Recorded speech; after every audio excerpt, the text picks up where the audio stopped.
Preste muita atenção no que eu vou te dizer agora. Nem toda dor que você sente é física, nem todo cansaço que te arrasta para a cama é natural.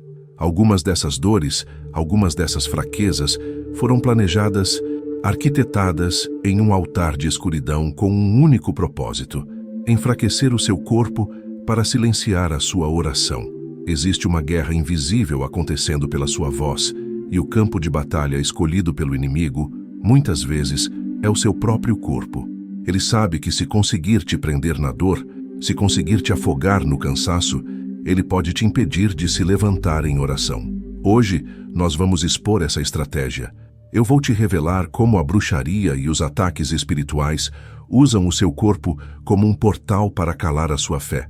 E mais importante, eu vou te entregar as chaves espirituais para selar cada brecha, restaurar o seu corpo como um altar de Deus e recuperar a sua voz de autoridade no mundo espiritual.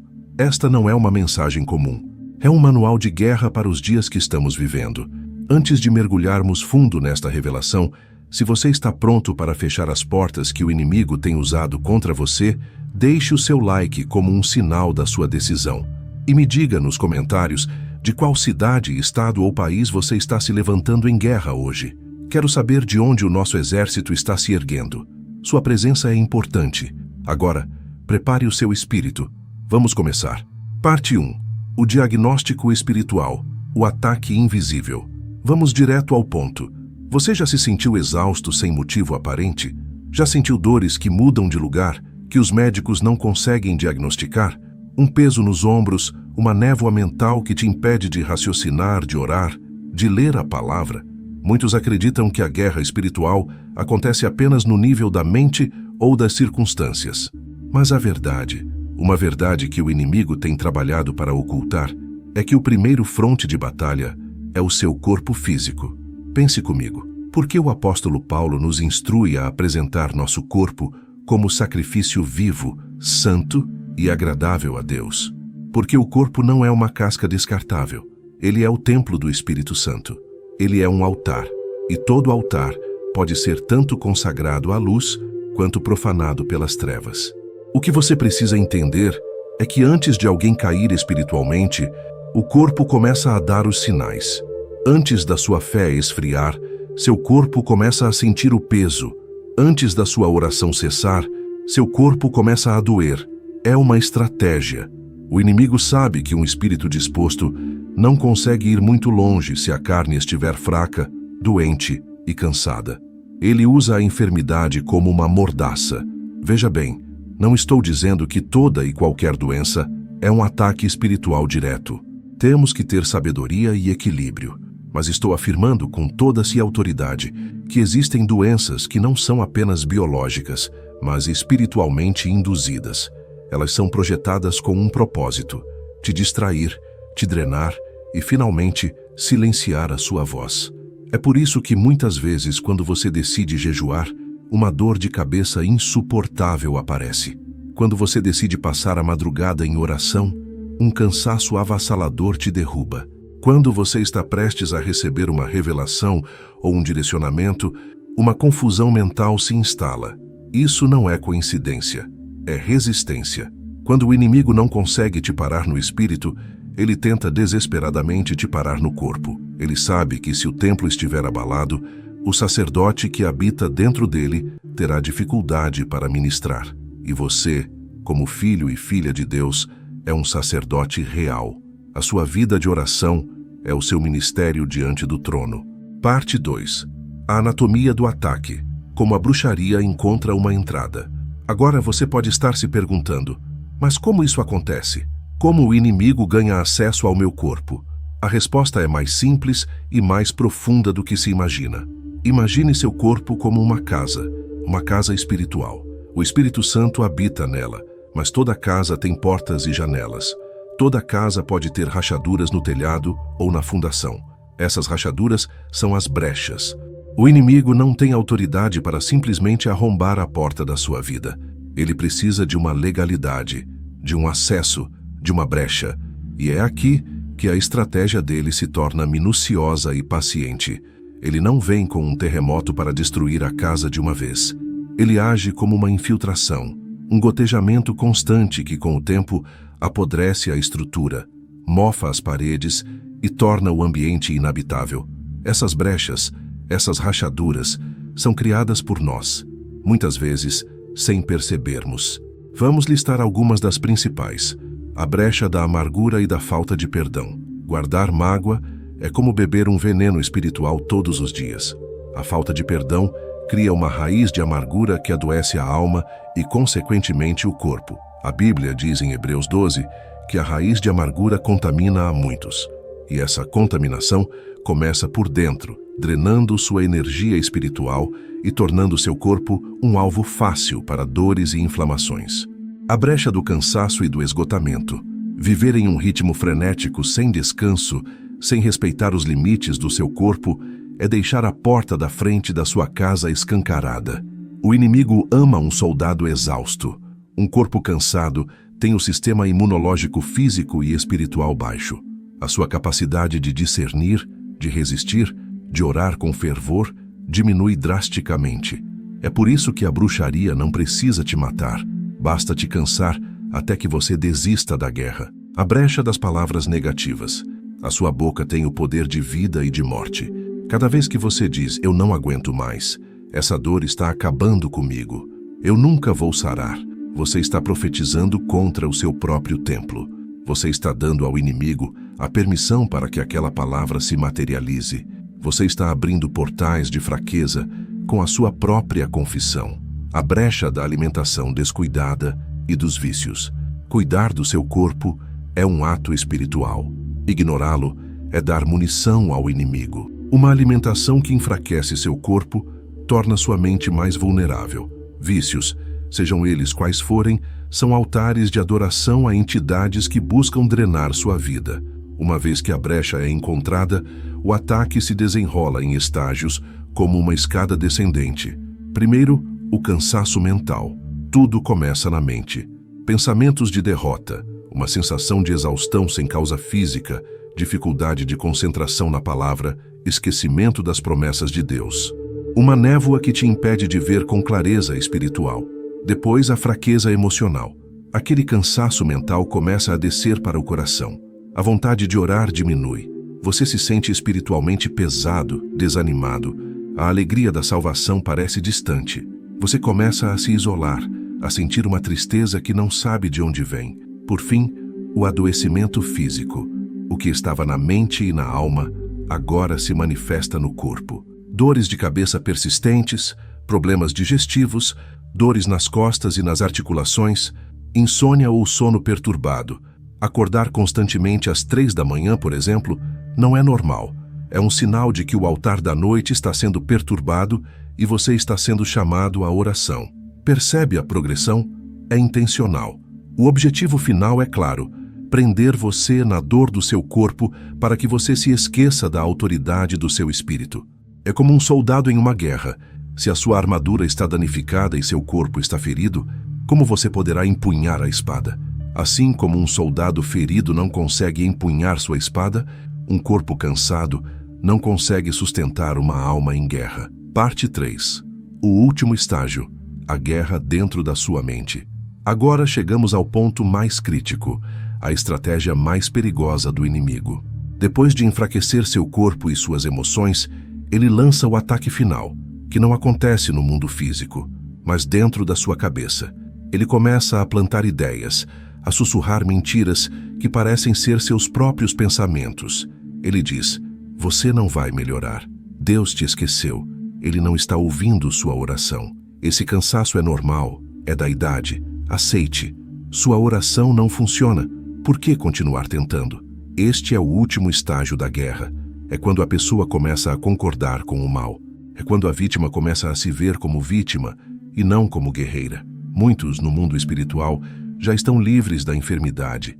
A sentença já foi quebrada na cruz, mas eles continuam presos na cela porque a mente ainda está sob a influência do carcereiro. A guerra mais perigosa não é a feitiçaria lançada de um altar distante. A guerra mais perigosa é a que acontece no campo de batalha da sua mente. Pense no profeta Elias, um homem que fez descer fogo do céu, que desafiou e derrotou 450 profetas de Baal. um gigante espiritual. Mas, após uma única ameaça de Jezabel, ele fugiu para o deserto, sentou-se debaixo de uma árvore e disse: Basta, Senhor, tira a minha vida. 1 Reis 19:4. O que aconteceu? Ele estava fisicamente exausto e mentalmente derrotado. Ele permitiu que a voz do medo e da mentira se tornasse mais alta que a voz de Deus. Ele concordou com a sentença de morte que o inimigo havia declarado. É isso que a bruxaria tenta fazer com você. Ela te cansa fisicamente para que você aceite a mentira mentalmente. Preste atenção nisto, porque é uma revelação poderosa. A voz do inimigo dentro de você é mais perigosa do que o feitiço lançado contra você, porque o feitiço precisa da sua concordância para se estabelecer. A palavra de maldição precisa que a sua mente a aceite como verdade para criar raízes. Quando você acredita na mentira de que não há mais esperança, você para de lutar. Quando você aceita a ideia de que a dor é sua identidade, você para de orar por cura. É neste ponto que o silêncio se instala. Não porque Deus parou de ouvir, mas porque você parou de falar. Mas hoje, essa prisão mental será quebrada.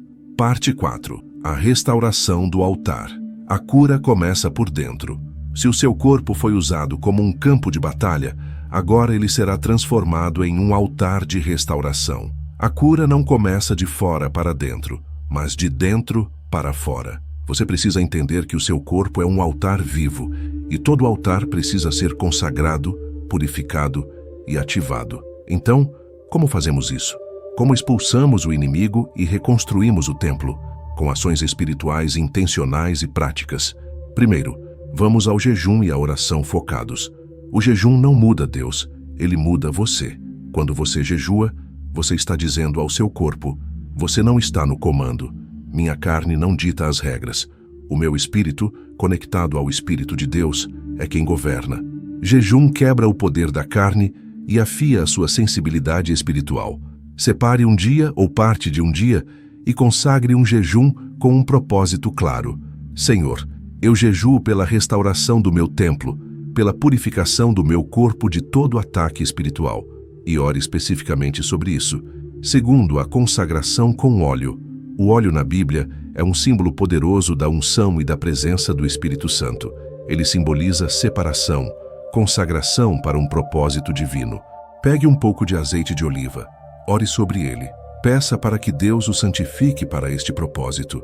E então, unja a si mesmo, unja sua cabeça, declarando que sua mente pertence a Cristo, que toda confusão mental, toda semente de dúvida e mentira seja arrancada, que a sua mente seja renovada. Unja suas mãos, declarando que tudo o que você fizer será para a glória de Deus e que nenhuma obra de trevas prosperará através de suas mãos. Unja seu coração, o peito, declarando que seu coração está sendo purificado de toda mágoa, amargura e tristeza, que ele seja cheio da paz que excede todo o entendimento. Terceiro, as orações de proteção noturna. O período da noite é espiritualmente ativo. Muitas obras de bruxaria são feitas de madrugada. Antes de dormir, não apenas reze, mas feche as brechas espirituais. Faça uma oração simples e poderosa. Senhor, nesta noite, eu cubro meu corpo, minha alma e meu espírito com o teu sangue. Eu fecho todas as portas e janelas espirituais da minha vida para qualquer ataque do inimigo. Nenhum pesadelo, nenhuma opressão, nenhuma enfermidade enviada pelas trevas terá acesso ao meu corpo ou à minha mente enquanto eu durmo. Anjos do Senhor, acampem-se ao meu redor.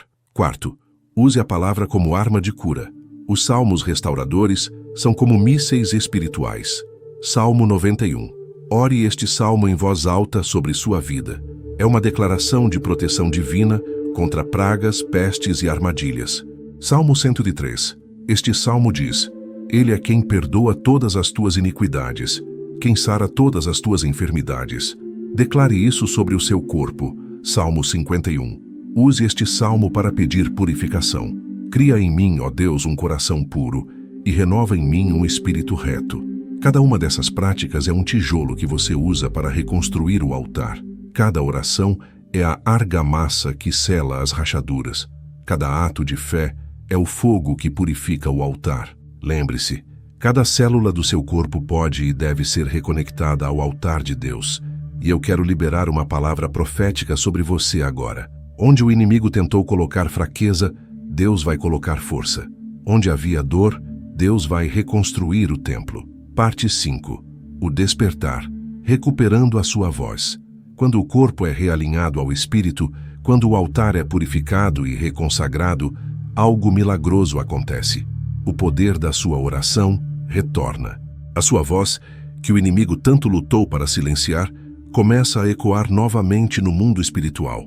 Mas talvez você esteja me ouvindo e pensando: eu ainda me sinto fraco, eu ainda estou cansado. Escute com atenção. A oração feita em fraqueza tem o mesmo valor e às vezes um eco ainda maior no céu do que a oração feita em força. Porque Deus não ouve o volume da sua voz, Ele ouve a fé do seu coração. Sua fraqueza não anula o poder de Deus. Pelo contrário, é na sua fraqueza que o poder dele se aperfeiçoa. Portanto, eu te encorajo agora, mesmo que você se sinta cansado, mesmo que seu corpo ainda doa, a se levantar espiritualmente. Levante-se aí onde você está. Se você concorda, se você recebe esta palavra, levante-se por dentro. O inimigo quis te calar com dor, mas é da tua dor que Deus vai levantar o som da vitória. Agora, vamos fazer algo prático. Vamos tomar autoridade sobre o nosso templo.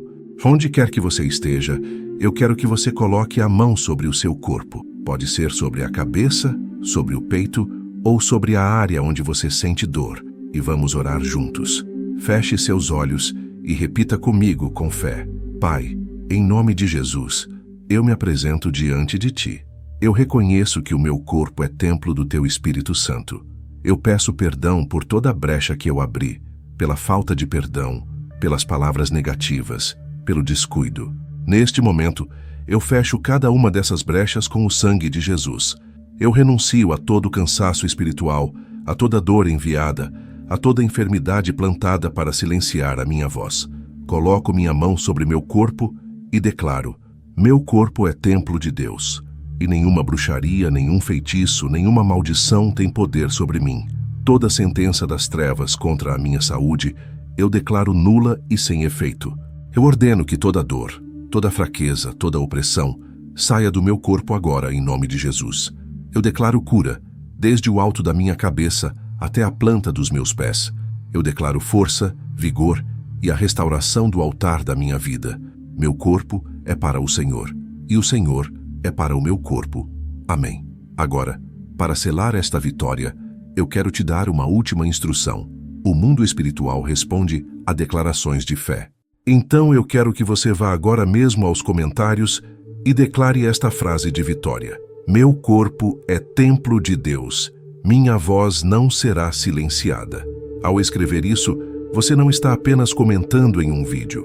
Você está se impondo no mundo espiritual. Você está enviando uma notificação de despejo ao inferno e declarando que a sua guarda está levantada, que você está atento. Use também este espaço para ser luz. Se você tem um testemunho, compartilhe. Se você sentiu a presença de Deus, semeie uma palavra de fé para levantar um irmão ou uma irmã que precisa ler isso. Vamos transformar esta sessão de comentários em um memorial de vitória e cura.